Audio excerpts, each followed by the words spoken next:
Presently, the Junior Tourism Minister, Kira Myers, is attending the Caribbean Tourism Organization, CTO's State of Tourism Industries Conference and Youth Tourism Congress in the Bahamas. This year's theme is Rejuvenate, Recreate, Reconnect, New Directions for Caribbean Tourism. While attending, Kira chose to present the following topic: Virtual Reality and Tourism, Enticing a New Generation of Explorers. As the Junior Minister of Tourism shares her ideas and her vision for the tourism product development of our country and how we can implement virtual reality, VR, to encourage persons to visit our destination and to enhance an existing product that will surely make the visitor experience even more memorable and enjoyable. Upon her return, Kira will have an active agenda alongside my person in participating in several events and several initiatives. I am so elated to deliver on a promise that Kira was to attend the CTO, but due to the passage of Hurricane Irma, she could not last year. So I have no doubt the dynamics of Kira that she will surely represent our country well in the Bahamas as we speak. Second, update for the people of St. Martin this morning. I would like to apprise the people of St. Martin, as well as my esteemed colleagues, of my report of my recent travel to Europe. Outlined in the report is a variety of meetings, press conferences, and media interviews which I attended. The 11-page report is available for my colleagues at the Council of Ministers immediately. Point 3 of my updates for this morning.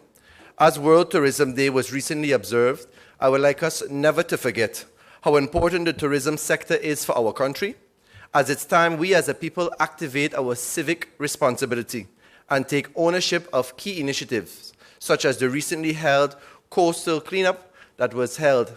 I applaud the organizers of this event, and I encourage more persons to take initiatives such as this, which will only strengthen our country. At this time, I look forward to any further questions from the press. The Bus Association met on Sunday. They asked for an audience. Any response to that? Andrew, thank you for your question. It's good seeing you here at press briefings once again. Indeed, I know it made a daring headline yesterday morning on the front page of our media, but I know the United Bus Association, and I had a very upfront and very candid initial conversation going forward in terms of the plans and projects that we have in mind.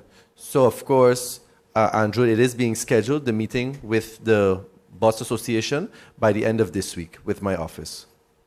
But a report has been compiled based on your visit or working visit to Europe. Can you give us an insight into the report as you will be making it available to the Council of Ministers as of Thursday?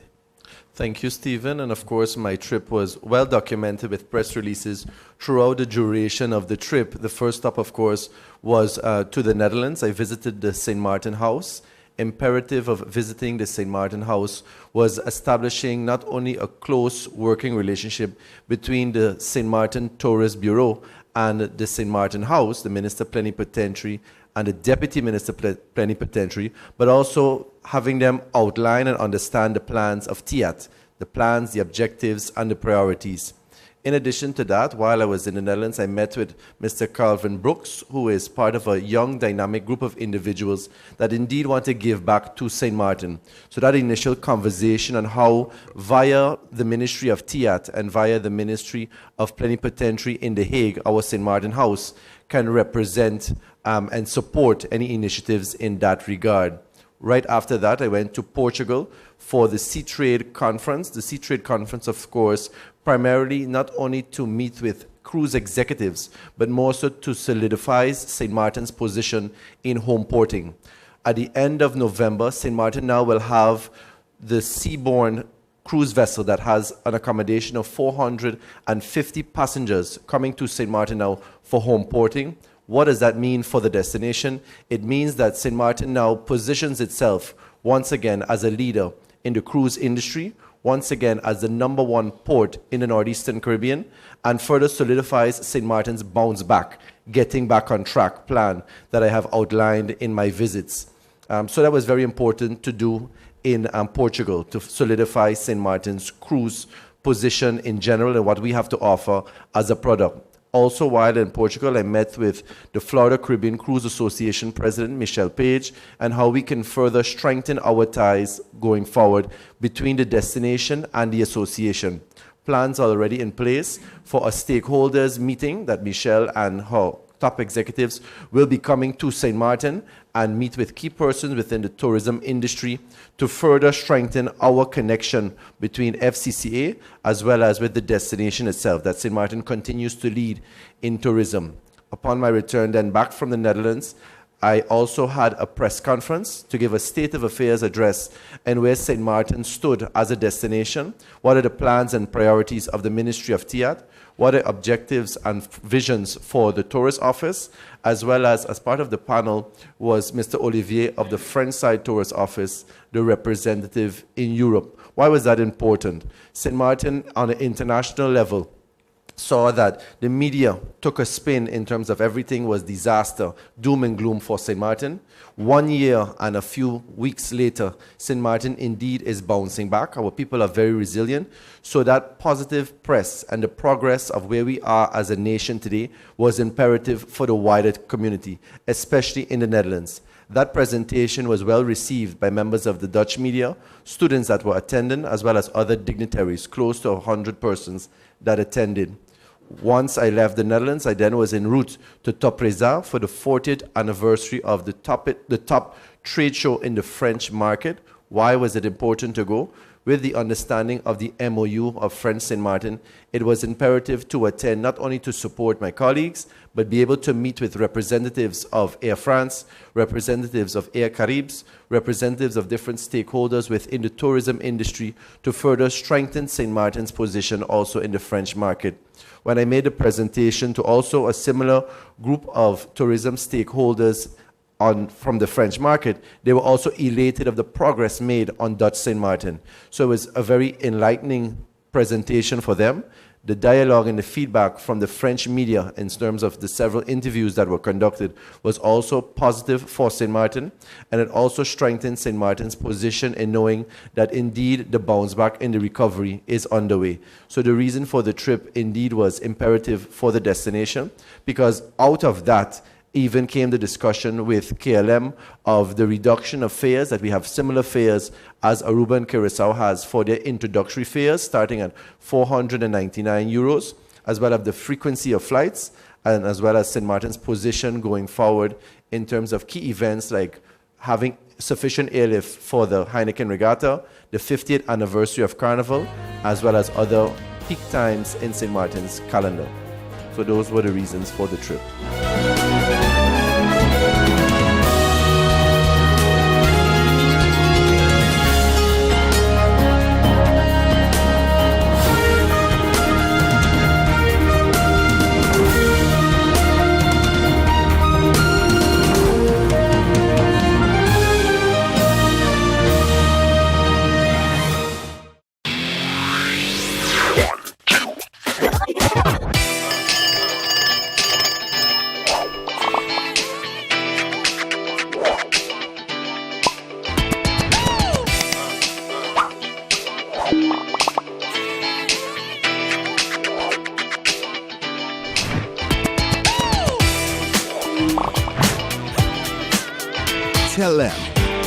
Connecting you.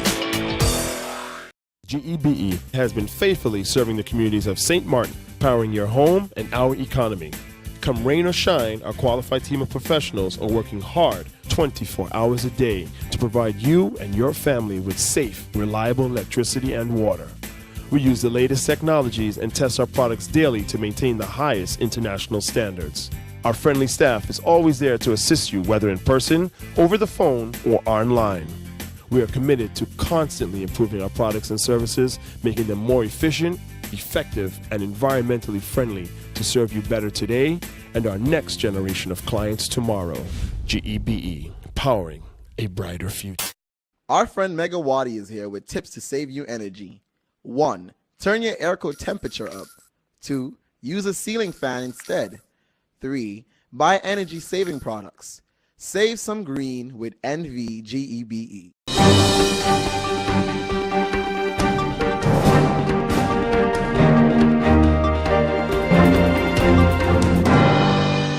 Board members, what's the latest? Why is it taking so long considering that? Thank you for that question.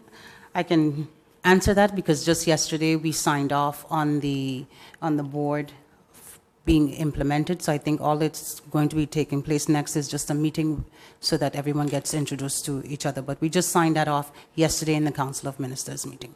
The final part of it, because it's a process. You know, the process is it has to be vetted by the Corporate Governance Council. That was done. That took some time. And after that, then they have this part. So once it was completed, it was given to the Council of Ministers.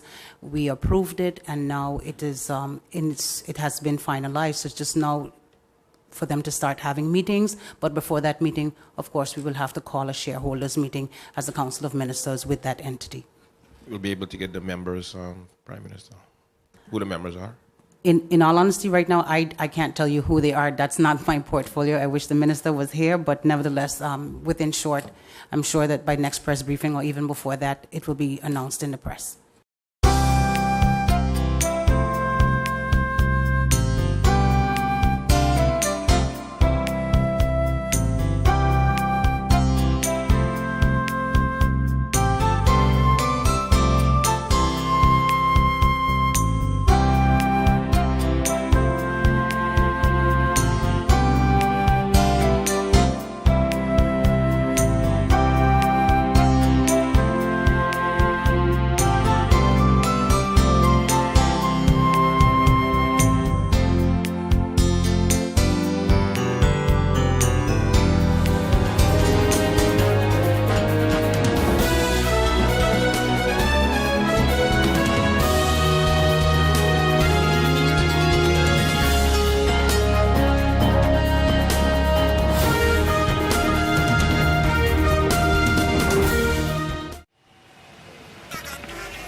Hey ma, how you doing? You busy?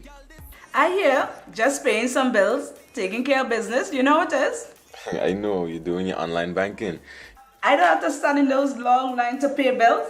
I can transfer when I want. I can check my account wherever. It's like the bank open 24/7. I even here checking the statement right now as we're talking. How's Miami? Well, that's why I'm calling. I'm finishing up a few songs now, but I'm afraid that studio time might be more than I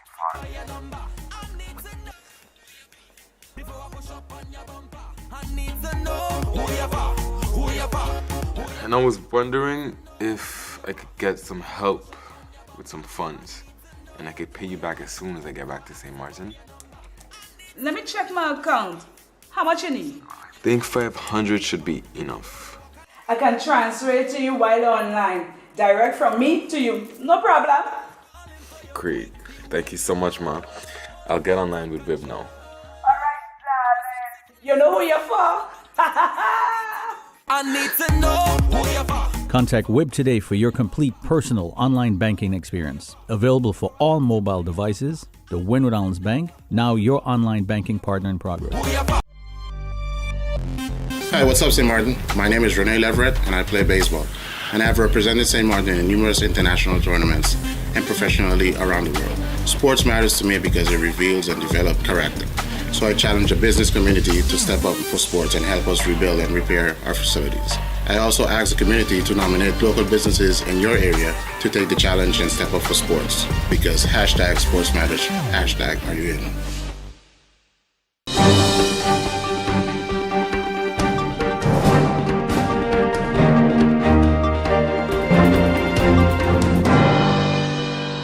So the first question I have for you, Minister, or through the chair, what is the executive branch of St. Martin's government view on the democratic deficit?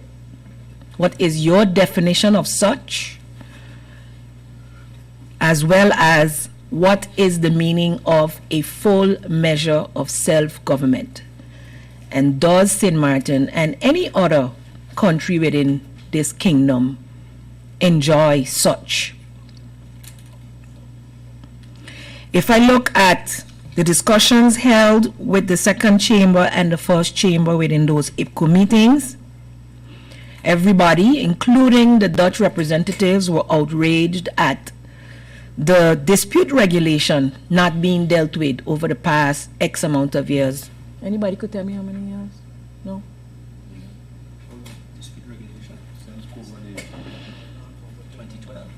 Since 2012? So over 6, no? Longer than that? Okay. So 20 years. We as Caribbean parts of this kingdom cannot get a dispute regulation where we are equally represented. We do not have equal representation in the Kingdom Council of Ministers. The Kingdom Council of Ministers, which supposed to be on equal level with our ministers, take decisions which our parliament, if we don't agree, is being told by our ministers, agree or else we will get an instruction. So, full measure of self-government, I think not. We are not, in my opinion, equal in this kingdom. We are not countries. We have to take a decision over 50,000 guilders. We need a signature for every landsbesluit. You need the interference of an appointee of the Dutch, albeit a local man. At the end of the day, everything above a certain amount of money needs a landsbesluit, which has to be signed by a governor. Full measure of self-government? I think not. Will we be debating that? Do we want a full measure of self-government? There was a responsibility of all colonizers to end that state of affair. United Nations decreed that. Has it been ended?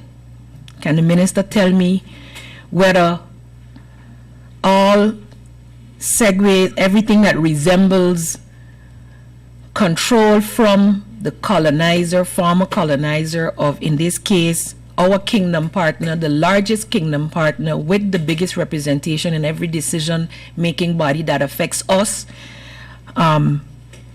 have they taken all necessary steps to make sure and prepare the former colonies for the full measure of self-government?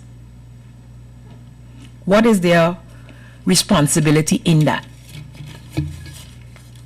Is it making sure that there's equal childcare on the island, equal opportunities for education, for health care, for mental health care, for youth development, for true justice?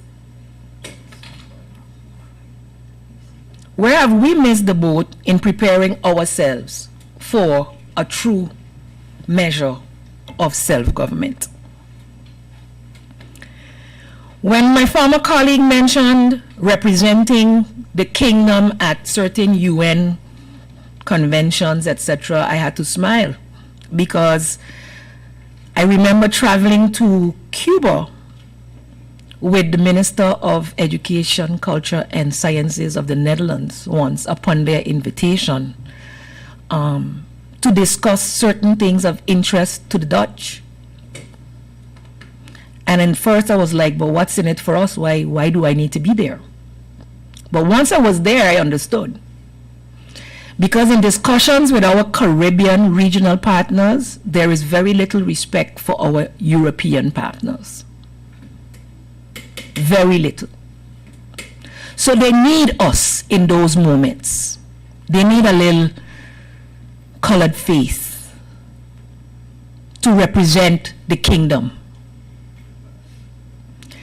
And it was quite interesting that we would meet with prime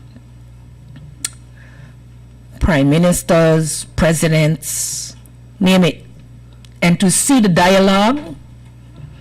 And the Minister of Education spoke from the Netherlands, and then she would pass the floor to me, and the other two ministers from Curaçao and Aruba weren't represented, so I represented all of the islands in that meeting, and then they would sit up, and then they would respond. It was very interesting and empowering and funny.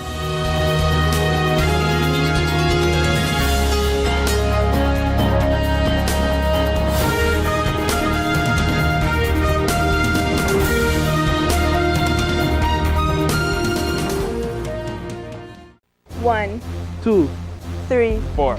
This is how common it is to develop a mental illness. 1 out of every 4. 4, 4. 4. But there is hope. Today, most mental illnesses can be managed and treated. Visit your general doctor if you feel concerned about your thoughts and behaviors or have some difficulty dealing with some of life's issues. If you have been diagnosed and are suffering from a mental illness, keep in mind these 4 points to help you manage your mental health. 1. Get regular checkups with your general doctor. 2. Stay on your treatment plan to prevent relapses. 3. Find a strong support group in your family and friends. And 4. Never be afraid to ask for help and look out for the warning signs of your illness. Remember, you are not alone.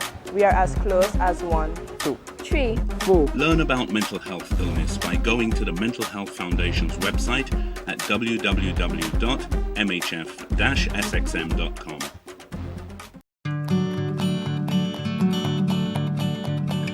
It's been said that behind every door, possibility awaits.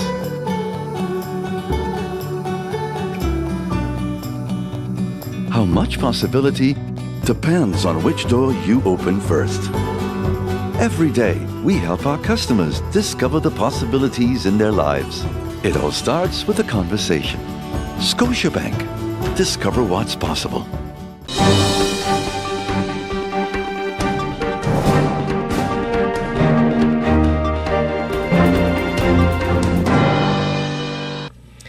The letter that came up yesterday and again was cited today is a letter that was actually prepared to go directly to the Council of Advice with signatures of members of Parliament, 10 members to be exact.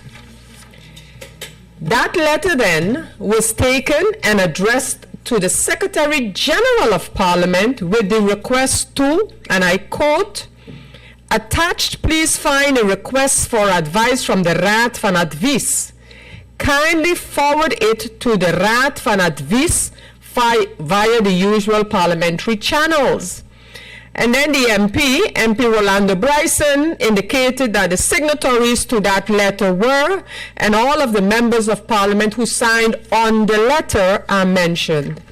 Again, I need to inform, not as a matter of exchange between myself and any MP, but I think for the general public it's important that I again outline the process like I did in my letter of June 19th, 2018, to the Member of Parliament in question, that is not the procedure. 1, to come to a decision of Parliament, or 2, to get advice from the Council of Advice.